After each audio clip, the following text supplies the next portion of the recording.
எங்கள் ஊர் ராங்கியம். நான் பிறந்தது, நான் வாக விட்டது சீமை இஷ்டம். என் ஆம்படையான் 3 மாதம் ஆகுது தாலி கட்டி. மரத்தில் இருந்து ஊந்து திடீர்னு செத்துட்டாரு. 5 செண்டு மண் இருந்தது.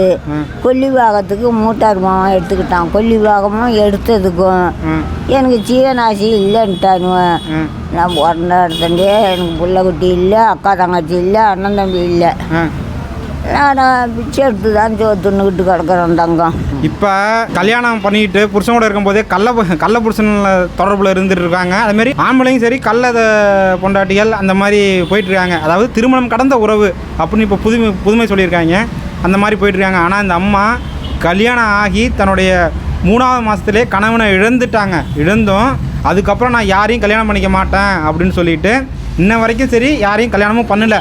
அதே போல் வேறு இல்லீகலாக போய் அஃபேர் வச்சுக்கிட்டு அதன் மூலமாக சம்பாதிக்கலாம். அதுவும் எனக்கு வேணாம், நான் ஒருத்தவனுக்கு முந்தான விரிச்சிட்டேன், நான் கடைசி வரைக்கும் நான் அப்படியே தான் இருப்பேன்னு சொல்லிட்டு இன்னும் வரைக்கும் சரி அதே வைராக்கியத்தோடைய நான் பிச்சை எடுத்து பிழைச்சாலும் பிழைப்பனை வஞ்சி இந்த மாதிரி நான் பிழைக்க மாட்டேன் அப்படின்னு சொல்லி இவ்வளோ ஒரு விஷயம் சொல்லியிருக்கீங்க. இப்போ ஜெயங்கொண்டத்தில் இருப்பாங்க, ஆண்டிமடம், 3 ஊரில் இருப்பாங்க.